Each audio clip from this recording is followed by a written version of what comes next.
nunca saberemos preço dos teus pecados pagados. Aleluia, amém. Nós queremos apresentar à igreja a irmã Milka. Onde é que está a irmã Milka? Levante a sua mão. Ela é entrando em comunhão conosco. Os irmãos querem receber a serva de Deus? Diga amém. Amém. Deus abençoe. Enquanto o irmão Elias vai distribuindo a ceia, quem é batizado em pé, quem não é, sente-se adorando o Senhor. Cristo já nos preparou um manjar que nos comprou e agora nos convida a cear. Com celestial maná, e de graça Deus te dá, vem faminto tua alma saciar. Vem cear, o Mestre chama, vem cear. Mesmo hoje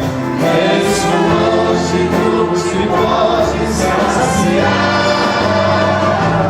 Com os pães de primor, a quem vinho transformou, vem faminto a Jesus, vem cear. Três discípulos a voltar, sem os peixes apanhar, mas Jesus os manda outra vez partir. Ao tornar a praia então, vem um fogo, peixe e pão, vem Jesus que nos convida a ceia aqui. Vem cear, o Mestre chama, vem cear. Mesmo hoje tu te podes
Sol maior.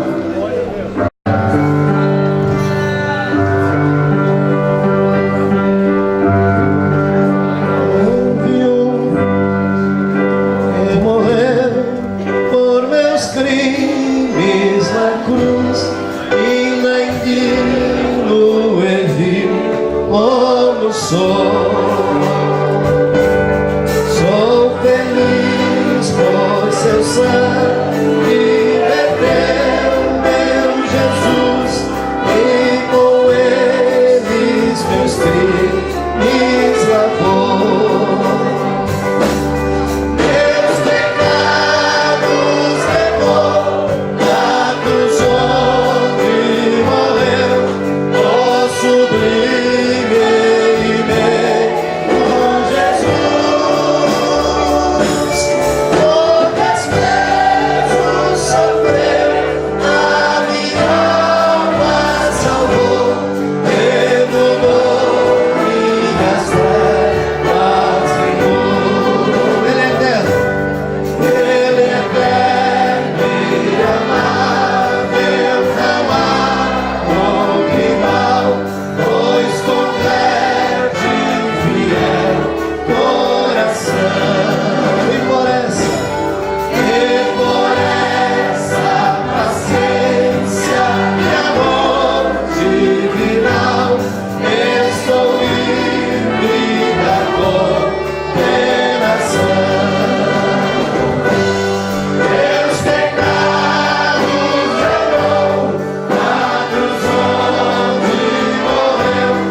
Amém. Capítulo 8 da carta de Paulo aos Romanos, versículo de número 14. Nós vamos ler uns versículos antes, pedir a cooperação das crianças, dos juniores, para que eles prestem atenção, porque nós estamos na casa de Deus. Aqui não é um shopping, aqui não é um lugar de passeio, aqui é um lugar onde nós viemos com a finalidade de adorar a Deus. Se é que todos têm esta finalidade de adorar a Deus. Capítulo 8 de Romanos, versículo 12 a seguir diz assim: de maneira que, irmãos, somos devedores, não a carne, para viver segundo a carne. Porque se vivemos segundo a carne, morrereis. Mas se pelo Espírito mortificardes as obras do corpo, vivereis. Porque todos os que são guiados pelo Espírito de Deus, estes são filhos de Deus. Amém? Queridos irmãos, nós estamos na igreja com o intuito de termos um relacionamento sério com Deus. Assim como a gente assume um relacionamento sério quando vai a um altar e casa-se com a esposa, é bem verdade que alguns não conseguem ir até o fim, acabam quebrando este elo, mas com Deus não tem como você quebrar esse elo de ligação. O apóstolo Paulo está dizendo que nós devemos, a cada dia que nós vivermos na terra, ir mortificando as obras da carne. E uma das coisas que vai mortificar as obras da carne é a presença do Espírito Santo de Deus nas nossas vidas. Quando nós demos liberdade ao Espírito Santo de Deus automaticamente nós sentimos-nos mais miseráveis e mais devedores a Deus pelo que Ele fez por nós. Eu não sei se todos estão aqui cientes de que você está aqui neste lugar nesta noite, livre da condenação eterna, pelo fato de que Cristo morreu por nós, sendo nós ainda pecadores. E agora nós somos justificados pela graça de Deus, que é derramada sobre o coração de todos aqueles que creem que Jesus Cristo é o Filho de Deus.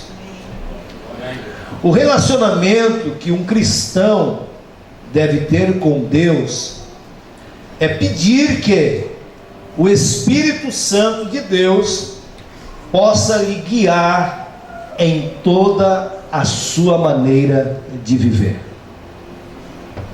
Nós estamos vivendo dias em que existem palestras e seminários para tudo quanto é gosto e para tudo quanto é idade.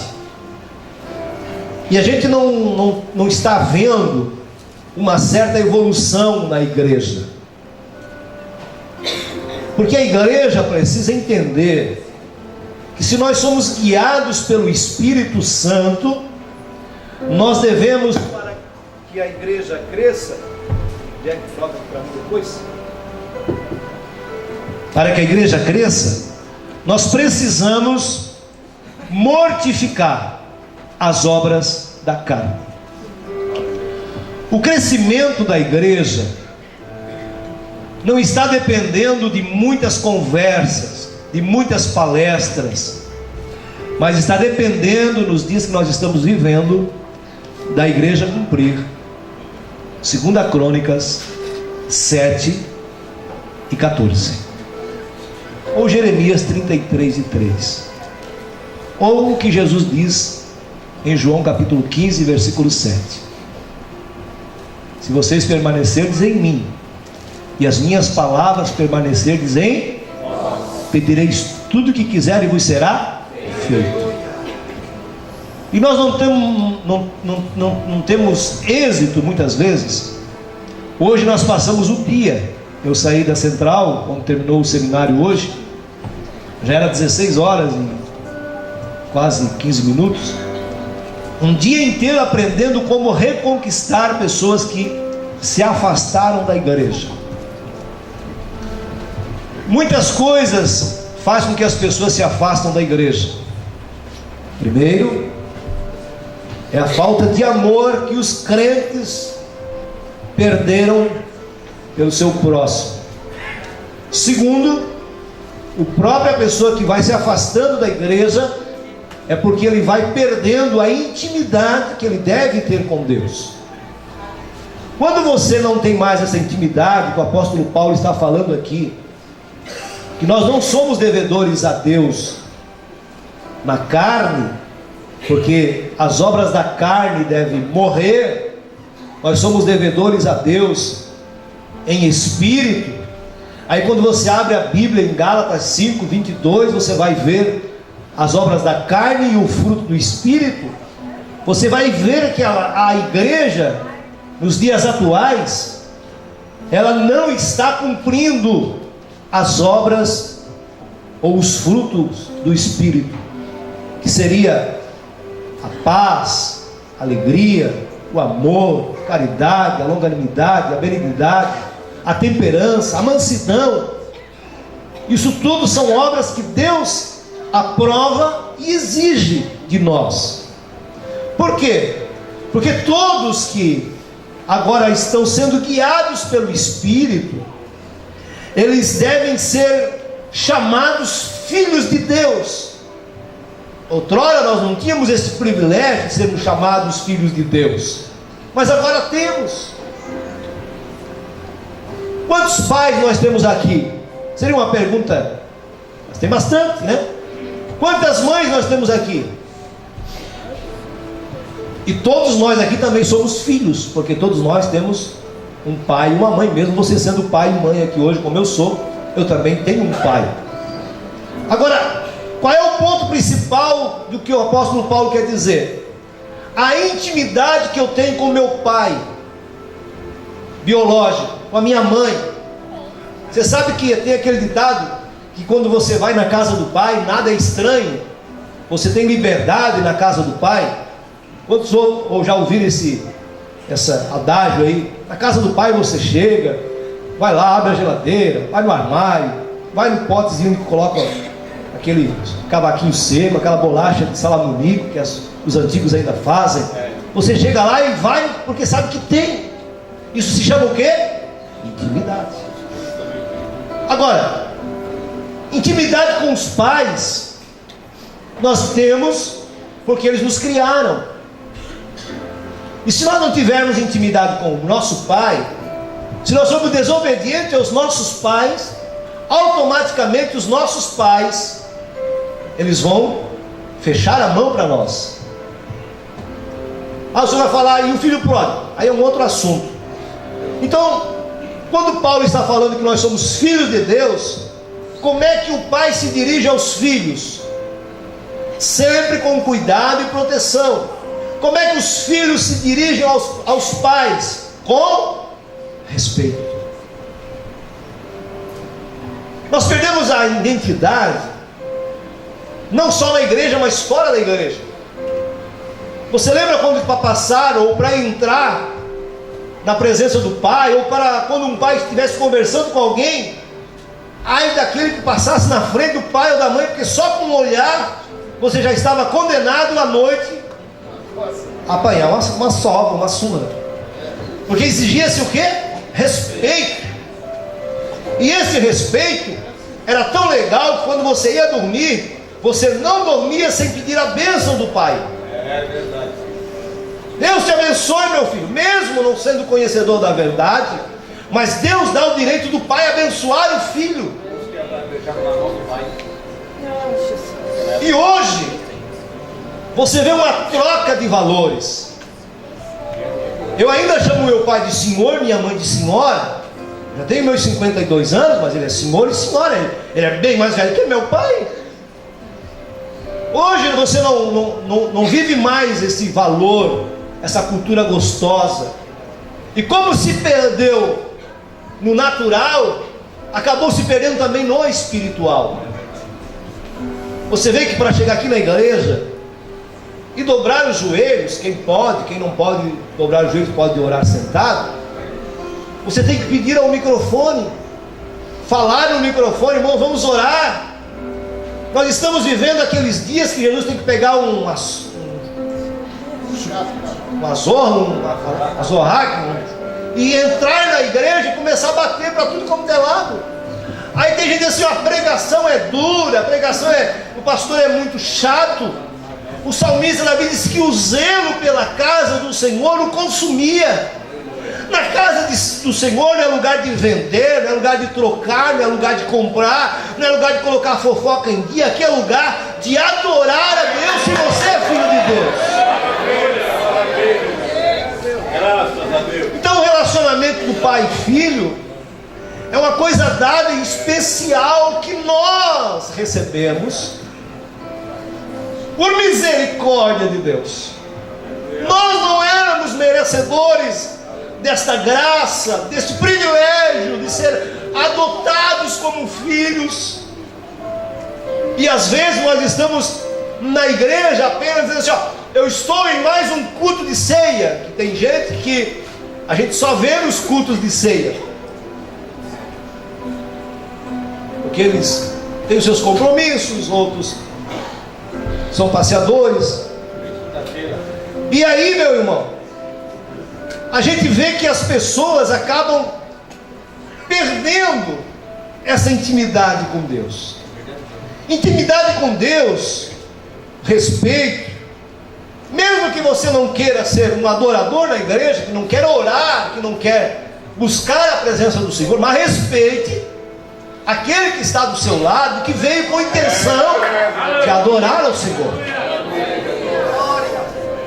Respeite ainda tem Deus como seu Pai, e que diante dele, a Bíblia diz que todo joelho se dobrará, e toda língua confessará que Ele é o Senhor.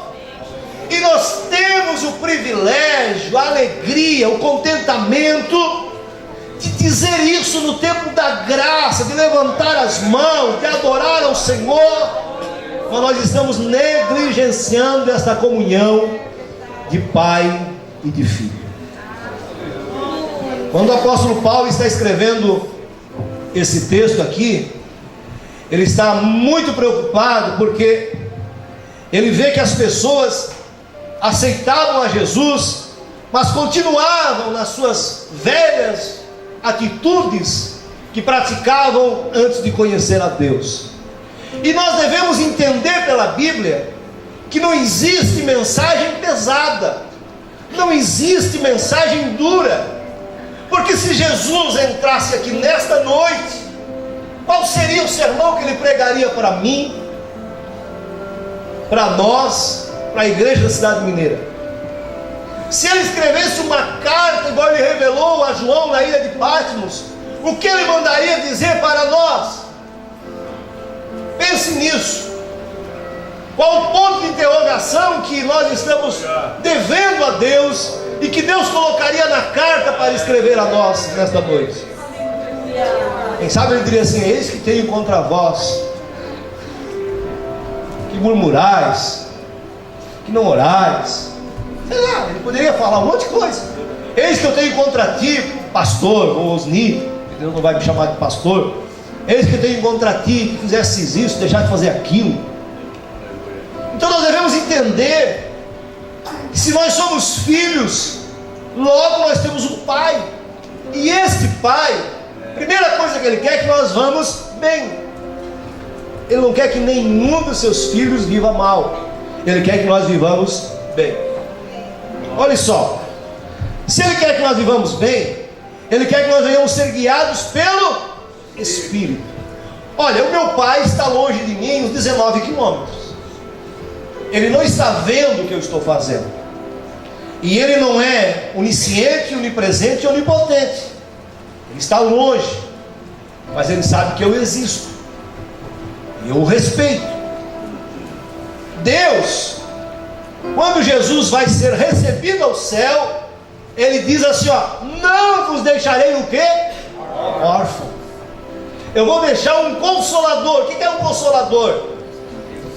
O Espírito Santo, a terceira pessoa da Trindade. Nós estamos aprendendo nessa lição. Mas não é só isso. O Espírito Santo é Deus, o Espírito Santo é Jesus Cristo. Ele está do teu lado 24 horas. E o que você tem dito para Ele nas 24 horas do dia que você vive? Será que Ele pode ir aonde você vai? Será que Ele pode acompanhar você aonde você está? Será que Ele pode ouvir tudo que você diz? Será que Ele pode ouvir tudo que você ouve? Aleluia, maravilha. Eu posso me esconder do meu pai biológico, Aleluia. mas de Deus eu não consigo me esconder. Eu posso mascarar a minha identidade, eu posso me colocar no meio do povo, assim como os gibeonitas se colocaram no meio do povo de Israel. Enganaram José, porque o José não teve um discernimento. Colocaram sapato velho, pegaram bolos, pães bolorentos, e disseram assim: nós estamos vindo de uma longa jornada, que nada era vizinho. Às vezes nós temos que tomar cuidado com aquelas pessoas que sentam ao nosso lado. Se você ler o Salmo 49, você vai ver que diz que se fosse um inimigo que me afrontasse, eu conheceria, mas às vezes é aquele que está ao meu lado, que vai à casa do Senhor comigo, que ora comigo. Olha, se nós somos filhos do mesmo Pai, por que nós vivemos em divisão? Se nós somos uma família, uma grande família, que não é a grande família que se apresenta em redes sociais, se nós somos uma grande família, por que nós não vivemos como família? Por que nós nos respeitamos, não pegamos as cargas uns dos outros e colocamos os joelhos debaixo da cruz daquele que está necessitado e venhamos orar por essas pessoas que estão necessitadas. Se nós somos filhos de Deus, Deus quer encorajar-nos a cada momento da vida, e Ele está me usando nesta noite para dizer a você que o fim está próximo e que nós devemos cada vez mais nos preocupar com a volta do Senhor. Eu fui indagado por um cristão essa semana perguntando: você sabe o que vai acontecer um dia desse mês aí? É o dia, você lembra? Dia 27 de setembro. Você sabe o que vai acontecer dia 27 de setembro? Eu não sei nada. Não sei de nada. Ah, mas está nas redes sociais. Olha, ela tem uma profecia. Não, irmão, você tem que entender que as únicas profecias que vão se cumprir estão na Bíblia. Amém. Nós não temos que ficar com medo do que fulano diz, o ciclano diz, porque nós não estamos vivendo segundo os rudimentos ou as direções deste mundo, não. A nossa pátria não é aqui, cara. Não é. Nós somos peregrinos e forasteiros. Aleluia. Nós não temos morada permanente aqui. Nós temos um Pai que nos deu o direito de sermos chamados filhos. E se nós somos filhos, nós somos o quê? Herdeiro. Você já viu um escravo ser herdeiro? Não. Só é herdeiro quem é filho. Então nós somos herdeiros e co-herdeiros das coisas de Cristo. Como nós vamos ser também, se nós somos filhos de Deus? Nós vamos ser glorificados como filhos. Se Deus é Pai, eu sou filho, Ele vai me glorificar. Ou você não crê que você vai ser glorificado? Amém, amém. Quantos creem? Amém. Gente que não crê mais na transformação.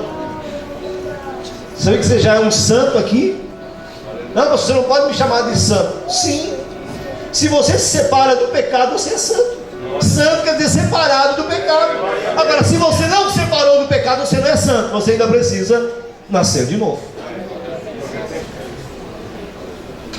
Então você já não é um mini Deus como alguém prega por aí. Não existe isso. Nós somos homens, pecadores, mas somos santos, separados do pecado. E quem fez isso por nós? Quem fez? Será que ele merecia um glória? Meu Deus! Aleluia! Oh, aleluia! Louvado seja Deus! Louvado seja! Será que lá do fundo do meu coração ele merece um glória? Aleluia! Um levantar de mãos sem ira, sem contenda. Uma palavra de gratidão, uma palavra de adoração a Ele. Será que Ele merece? Eu não sei. Será que Ele merece alguma coisa de nós? Ou será que nós já estamos saciados?